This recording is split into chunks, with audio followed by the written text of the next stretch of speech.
As a YouTuber who does videos and interviews a lot of farmers and entrepreneurs, there's one question I like to ask these farmers I do interview, which is, what are the challenges you face in your farm? And the answers these farmers do give to me is what I want to be talking about in this particular video. So if this is your first time seeing me, I do videos about farming, agriculture. I interview entrepreneurs, I interview business people also on my channel. So if this is what you like to watch, kindly like this video and subscribe to my YouTube channel.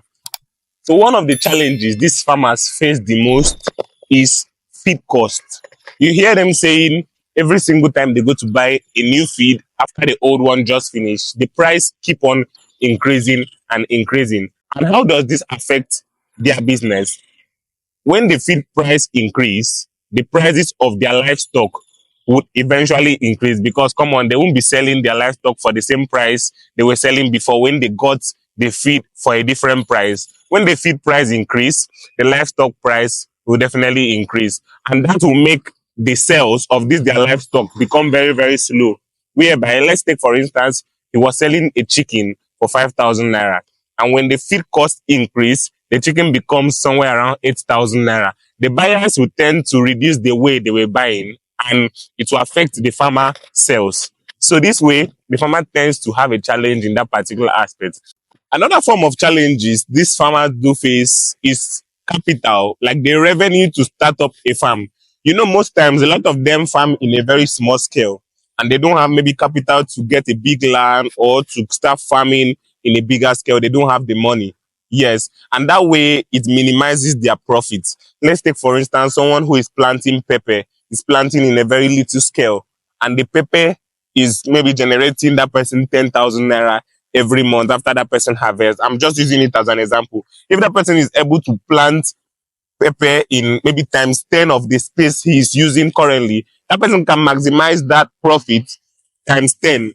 That means the person will be making somewhere around 100,000 naira every month. So most times, these farmers do face challenges of capital. They don't have capital to increase their stock. They don't have capital to get land. They don't have capital to do this and all of those kind of things. These are always the kind of challenges these farmers do face. And most times they tend to look at the government, that the government don't give them the government don't give them land, the government don't give them loans. You know, if you don't have capital to start up a farm and you say you want to go and get a loan from the bank, this bank loan, most times the interest are always very, very high. So you don't advise them to go for bank loans or any kind of loans. But if they have maybe capital to start up their farms, it will maximize their profit. This is always a very, very big challenge for these farmers. Another challenge most of these farmers face is power supply. Most of them, you know, they do get farms or lands in rural areas. Maybe that's where farms are or lands are way cheaper. So having lights or steady light is always a very big problem. So for those people that want to be producing feeds, is always a problem for them, because those machines to produce all those feeds, they need lights to run, or you need fuel to run them. Or for those people who are doing or are going into fish farming, they need light to pump water for the fishes and all. This is always a very, very big challenge for these farmers. For farmers that have ways to deal with this kind of things, you notice that their farm is always going very, very well. So another major challenge farmers face is that they don't have the required machine to make their job easier. You would see a farmer who is planting on a 5 acre or a 10 acre, is still using their hands to do everything. They don't have tractors, they don't have cultivators. Most times they don't even have cars to convey this, their product, to where they can sell it. Maybe they do rent cars and all of those kind of things. These are the kind of challenges these farmers face. Let's take, for instance, someone who is planting on a 10 acre. That person had like a tractor. It will make their work faster and it will make their work easier. That way, they'll be able to produce more goods and with less stress. These days, how many people even use their hands to plant?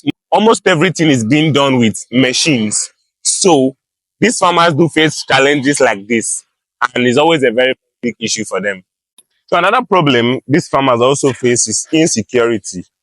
Most times, for those of them in the rural areas, when they are not able to secure their farms well, and or most times you hear them saying, my goat was being stolen, my chicken was being stolen, my pigs was being stolen, maybe 5, 10 or so. This is a loss for them. And losing animals, trust me, animals, maybe you have kept them in your farm from day one and you have trained them, hoping to get profit out of them when they are being sold, and someone comes to steal them. See, most of the ways to avoid this kind of things, especially the ones I earlier said, is to start small. A lot of people, maybe they have a very little land or they have a very little capital. Thing for them is always very, very hard. They are looking for a particular money. When that money come, I'm going to start. They are looking for a land. When that land come, I'm going to start. And that way you just keep on postponing and postponing this thing. You never get to do it.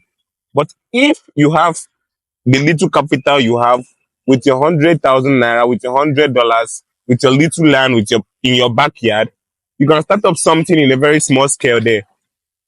Your backyard, surely you'll be able to secure it. That way you can handle the planting. If it is planting, you can plant it with your hand. You don't need a tractor. That way, revenue, you are the one bringing your revenue. You have the money. That way, power supply, you have light in your house or getting power for a very little land will not be as tedious as getting it for a very big land. So most of these challenges are being cut down. But when you are doing it in a very big scale and you don't have the money, that's where the challenge is coming. I'm not saying you should not go into a large scale farm. If you have the money and you are able to do away with all these challenges I've mentioned earlier, you can go into it in a big scale. But when you don't have the money, I would advise you start very, very small so that you start what you can manage. And when you start small, it's always very, very easy to manage it. You start small, you trust the process, and you grow with it. I hope you guys learned one or two things from this video. I hope you guys liked it. Subscribe, like, and turn on the notification bell. And also, you can watch this farming video I did up here so that you see how this person is able to start in a very, very small space and is making money with it. Thank you for watching. Do have a nice day. Until next time, as I always say, peace.